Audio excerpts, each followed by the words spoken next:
4, bueno.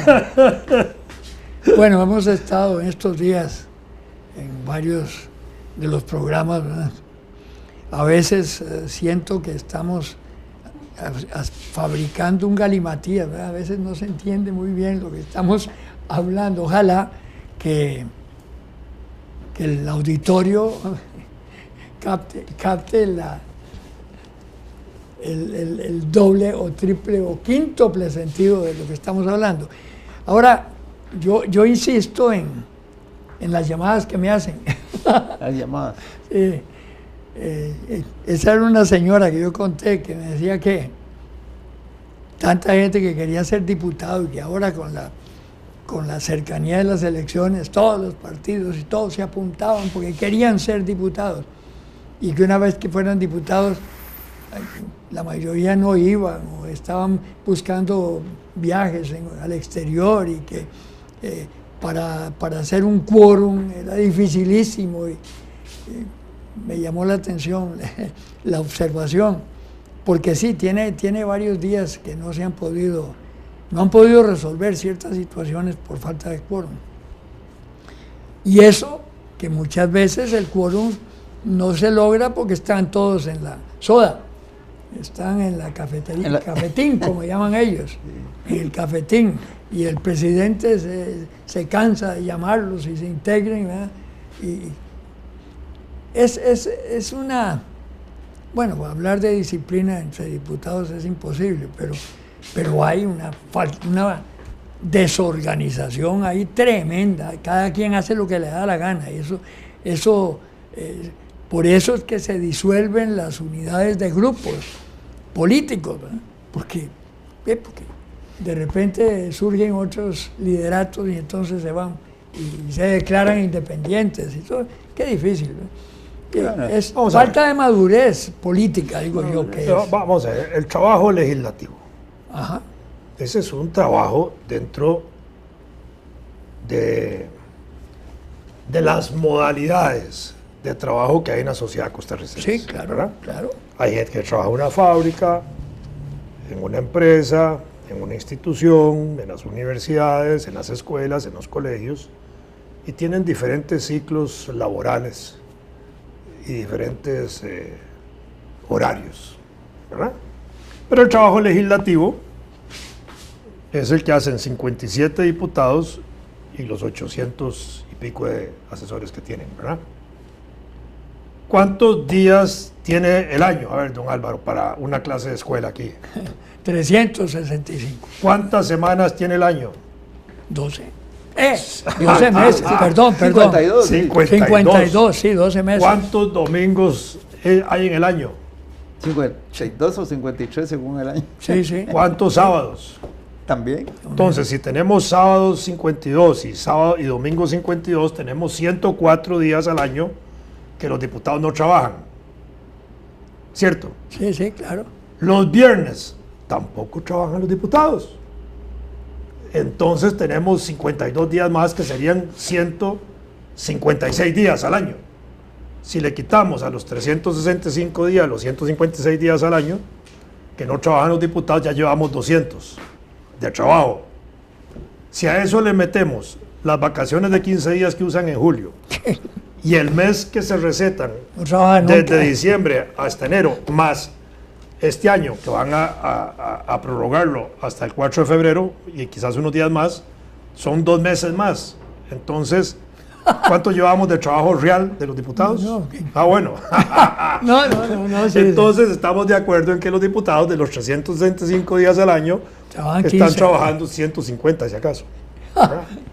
Estoy poniéndolo en términos reales. No, así numéricos es. Pero aquí. Esos son términos reales más las sinvergüenzadas y las vagabunderías. Póngale ahora las ausencias, en algunos casos pagadas, justificadas, que hacen algunos de ellos. Entonces eso ya habría que hacer el recuento individual de cada uno de ellos. ¿Cuántos días? La otra vez me pareció haber leído en un periódico que hizo un estudio parecido, que había algún diputado que llevaba como 77 días de ausencia. Sí. Si a los 200, a los 150 que le quedaban, le quitamos esos 77 de ese diputado, de ahí no va a trabajar ni 2 meses en todo el año y le pagan todo el año. Ahora, si quieres ir más lejos y calcular el número de horas que trabajan, entonces toma en cuenta que duermen 8.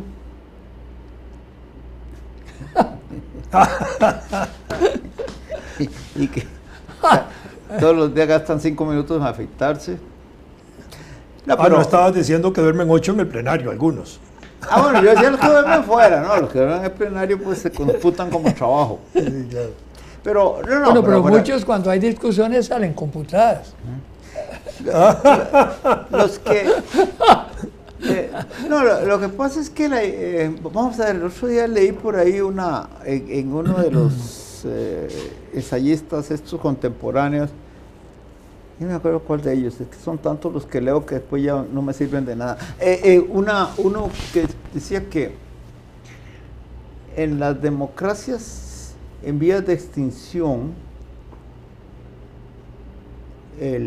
la profusión de leyes es equivalente a la profesión de medicinas en los enfermos terminales. ¿Cómo es la cosa? Que perdón. Que la profusión en una democracia en vías de extinción, Sí, sí. la profusión de leyes Sí. equivale a la profusión de medicamentos en un enfermo terminal. Digo que es que la idea de que los legisladores tienen que estar todo el tiempo legislando, eso es otra cosa que también a mí me parece como que no es natural. Claro que no, porque siguen haciendo leyes cuando ya estamos llenos de leyes. Lo peor leyes es el sobre diputado leyes que y hace- sobre no, leyes. Lo y sobre- peor es el diputado que hace un discurso quejándose de que hacen muchas leyes. Y esa es la función de ellos.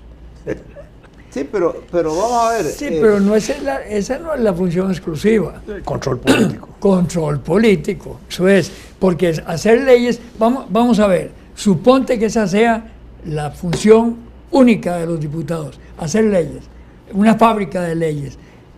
¿Sí? Bueno, podría ser. ¿Cuándo terminan? Nunca terminan, entonces. no, la Sí, idea del no se puede legislador- terminar. ¿Ah? Es que entonces habría un parlamento cada 10 años para hacer leyes por 10 años. No se trata de eso tampoco. Por él, exactamente. No. A mí no me molestaría que hubiera un cuerpo legislativo neto, es decir, un cuerpo apto para emitir leyes. Yo estaría. Pero No, yo pensaría que el concepto de legislador más bien debería ser estar revisando constantemente la estructura jurídica para ver cuáles leyes ya no sirven o no están en función y empezar a hacer leyes apropiadas para las circunstancias del momento. Eso sí, pero leyes sobre leyes, porque hay un montón. Ve, a mí me tocó en la Tesorería Nacional hace años, déjame terminar, hace años en la Tesorería Nacional revisar, porque me lo encargó el ministro, el Código Fiscal. Bueno, empiezo a revisar el Código Fiscal y me encuentro con que a muy corto plazo habían leyes que quitaban otras o ratificaban otras, y era un desmadre aquello que no había cómo. Entonces me fui donde el ministro y le dije, vea, esto sí que es complicado, porque no sabe uno qué es lo que está en vigor. Porque fíjese que esta está modificada por esta, y esta está derogada, y después la aplican nuevamente cuando está derogada. Es un enredo tremendo. Y entonces me dijo, bueno, entonces hay que ponerlo a un lado, eso no funciona. No. Código Fiscal no sirve para nada. ¿Por qué? Porque no tiene una ley que uno pueda decir, esta es la ley vigente. Si no sirve no es por eso. Si no sirve es porque lo hicieron ineficaz para ejercer el control que tiene que tener.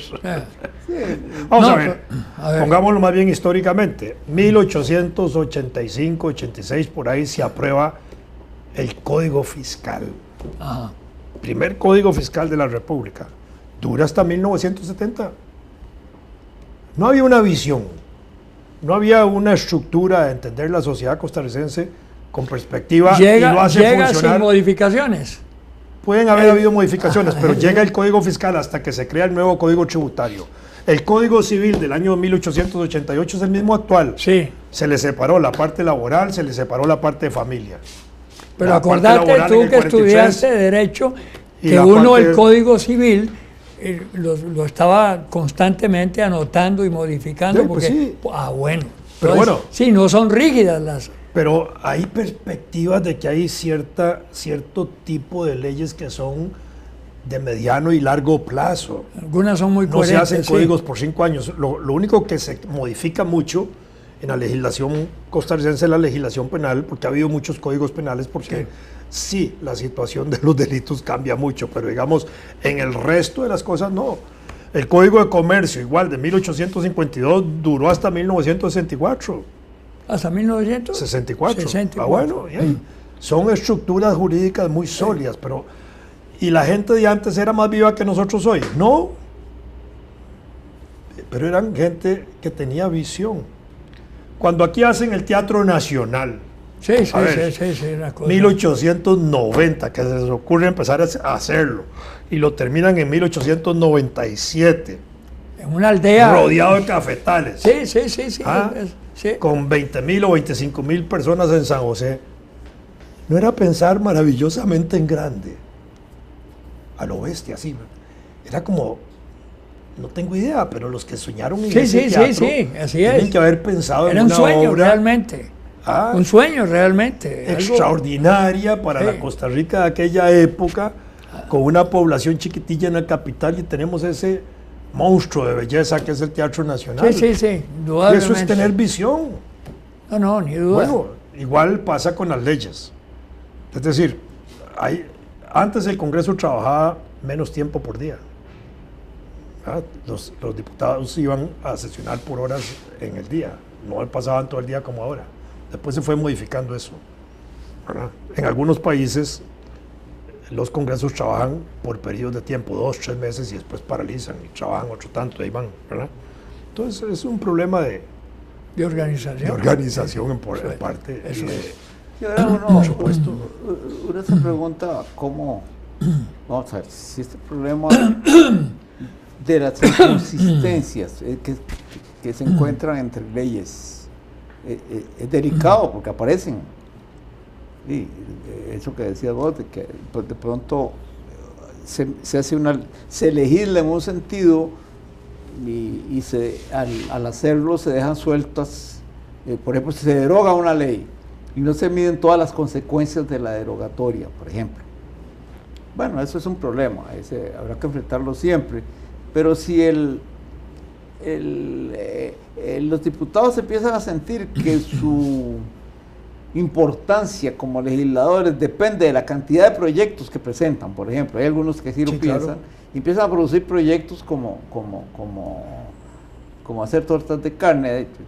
Entonces, eso no puede ser otra cosa que contribuir al desorden. Pero uno se pregunta, arroz con mango, en ¿verdad? los países, en los estados complejos, como Estados Unidos, o Rusia, o China, donde hay incluso órganos legislativos regionales que están legislando y que tienen que coordinarse esas legislaciones o hacerse conscientes unas de que existe la otra. Yo imagino que en una región en Oregon la segregación racial en los bares duró mucho más que en el resto de los Estados Unidos. Y eso el Estado funcionaba con esa anomalía. Funciona con las ordenanzas municipales, Sí. con lo que tienen que hacer las municipalidades, que tienen que empatar con las leyes nacionales, Sí. de alguna manera. Ahora, Pero no siempre empatan. no, Ese es el problema. no. Bueno, Hay unos para eso esfuerzos. está la sala que los desempata. Hay unos esfuerzos por ahí con el uso de la computación para tratar de hacer más discernible lo que la ley dice en el conjunto. En un lugar estaban preparando un diccionario de leyes. Yo no sé acuerdo cómo se llama, cuál es el título, pero era eso, un diccionario como de leyes de Costa Rica. Y claro, yo me preguntaba cómo funciona un diccionario. Es decir, la única manera de tenerlo es en una base de datos donde se puede acceder con palabras y punto, porque como el del beso. No existe. El tesaurus. ¿Cómo? Tesaurus. Tesaurus jurídico. Ajá, así se llama, sí. Existe, el que lleva el control de legalidad de Costa Rica se llama Procuraduría General de la República. Y ahí llevan el registro de todas las leyes que han habido en el territorio nacional desde 1824. ¿Verdad? Quizás la mejor institución en capacidad de decir cuáles tienen vigencia y no es ese, la Procuraduría General de la República.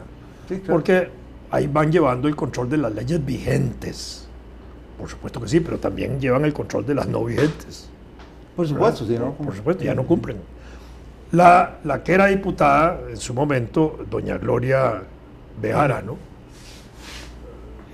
hizo una propuesta muy interesante en la Asamblea Legislativa de eliminar, de derogar leyes que ya no tenían vigencia. Y entonces empezó a hacer un trabajo ahí que no se le dio continuidad, pero arrancó con ella justamente una iniciativa para eso, para simplificar el proceso jurídico, porque al final todas las leyes que se hacen, en su último artículo dicen, se deroga por esta ley tales y tales y tales y tales leyes, y vale el rollo, ¿verdad? Ya no existía, o es que soñé yo que en algún caso se legisló diciendo, se derogan todas las leyes que se le opongan o algo así. Así se dice. No, así se dice. Sí, no, pero así es. Que así lo dice. Así se eso dice, es una locura. aberrante. ¿Ah? Sí, claro. Así es. Sí, sí. Sí, Es sí, peligrosísimo. Sí, porque Porque todas aquellas que se le opongan a este texto. Sí, Sí, claro. y que se le opongan en qué sentido y en qué dimensión. Pues no te lo soñaste, así dicen. Así, sí, yo creía. Obviamente con anterioridad a la promulgación. Sí, claro, claro. ¿Me explico? Es decir, se dice todas aquellas leyes que se le opongan Sí, claro. anteriores a este. Sí, Sí, bueno, porque claro. del futuro. Sería No, bueno. No, que no, las no. futuras corrigen la Claro, actual. así. claro. No podría ser. Sí, claro. Pero habrá quien puede pensar así, de una manera muy laxa. Esa sería muy la abierta. dictadura absoluta. Se emiten estas leyes y estos códigos y no se emitirán ninguno que los contradiga. ¿no? Exactamente. Pero bueno, no, eso a mí me parecía como, siempre me pareció como peligroso, torpe. Si no se dice taxativamente qué es lo que se deroga, ¿cómo echaron? 1948, 17 de julio, decreto de la Junta de Gobierno número 105. Casi, espero no equivocarme, se prohíbe la existencia del Partido Vanguardia Popular o Partido Comunista o cualquier denominación que adquiera en el futuro. Sí, fíjate. Ah, Imagínate Así era. que hubieran Sí, hecho sí, el partido. 1948, así legislaron. Imagínate que se me ocurre una broma que pudieran haber hecho de los dirigentes comunistas. Llamar a un grupo de personas y ponerse de acuerdo con ellas para fundar el Partido Nacional Socialista Progresista. Digo, Bueno, cualquier- en la práctica eso funcionó así. El partido trataba de crear partidos, pero como eso hay que llevarlo con nombres y apellidos, inscribirlo, entonces hacían análisis de las personas que solicitaban la inscripción, si habían pertenecido al Partido Comunista, porque tenían las listas de los que habían pertenecido, entonces ilegalizaban el partido. no. Y así legalizaron cerca de una decena de partidos entre 1948 y 1969. Entonces a nadie sí. le permitió Claro salirse que- de la Iglesia Católica. Eso que está señalando, de veras, así fue. Así fue. Había, claro, lo que pasa es que la lucha contra el republicano y contra el Partido Comunista, el bloque de la victoria, todo eso, como que limitó el ceso en cuanto a a lo que significaba una cosa u otra. Entonces se tipificó al Partido Comunista como el culpable de toda una circunstancia política de una época. Estoy tratando de interpretar una reacción. No, le voy a decir por qué. Porque hubo gente muy preparada, como Rodrigo Facio, por ejemplo, que participó de eso. Y Rodrigo no era un hombre que tuviera esas pequeñas aberracioncitas. No, era un hombre de una mentalidad muy abierta. Y sin embargo, como que no recuerdo que Rodrigo fuera de los persecutores. No, por eso. No fue. Pero eso fue una ley.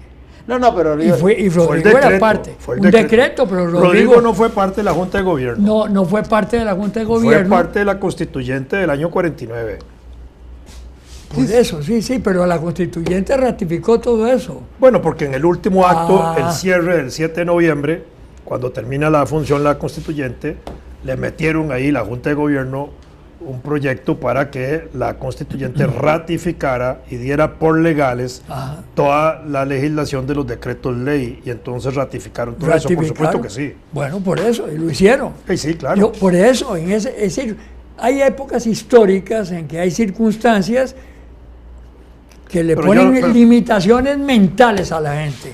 Pero ya la Constituyente había establecido el segundo párrafo del artículo 98, que no expresamente prohibía al Partido Comunista, sino a aquellas organizaciones que por sus vínculos internacionales afectaran el proceso democrático. Sí.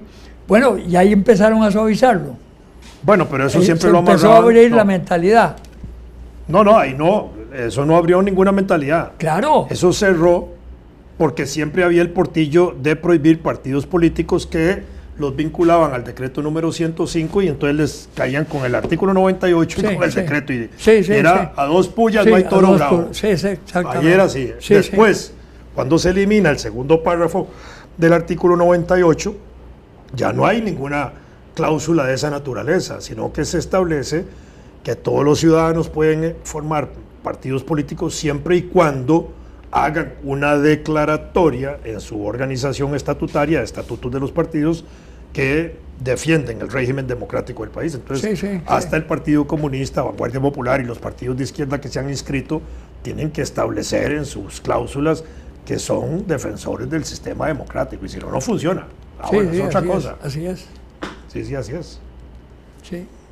Así es como funciona ahora. Pero, de veras, uno a veces tiene que reconocer una persona tan culta, tan amiga nuestra como Beto Cañas. Beto fue del Consejo de Gobierno de la Junta, Junta fundadora, por eso. Y sin embargo, estaban con el venenito adentro, todos estábamos con ese venenito. Cuando escribí Los 8 años, puro veneno ese librito. No, por eso te digo. Pero es natural que así sea. Ese es el fenómeno histórico. Sí. Yo era más envenenado todavía. Lo que pasa es que uno después empieza a razonar y a percatarse de los errores mentales que uno cometió. Estaba metido como en un embudo. El mismo Beto cambia cuando en los años 50 y 60 restablece, para decirlo de esa manera, relaciones con los intelectuales comunistas. Con Fabián, con Joaquín, con ellos. Pero pues el primer grupo de ¿cómo se llama? De lo que creó Fernando Bolio, la editorial, estaba Calufa, la asociación de autores. Estaba un servidor y estaba Beto, y otro no me acuerdo quién era. La asociación de autores. Sí, la asociación de autores. Bueno, es que era muy difícil negar la existencia de los autores. Es como... por eso te digo. Uno empieza a abrirse. En época de Stalin, el camarada Stalin, en la URSS, sacaban fotos del periodo revolucionario del 17. Y entonces ahí habían fotos históricas donde estaba Trotsky, ¿verdad? Y entonces en época de Stalin hacían un montaje fotográfico donde lo movían muy bien todo y sacaban a Trotsky de la foto. Sí, eso es absurdo. Es decir, al final de cuentas, las fotos reflejan momentos Pues históricos claro. determinados No, claro. Así y es. reflejan dirigentes históricos determinados que cumplen su función en ese momento. No, así es. Bueno, así Y es. valen para eso. Usted no puede cortar la foto para sacar a un personaje de una foto porque a usted le cae mal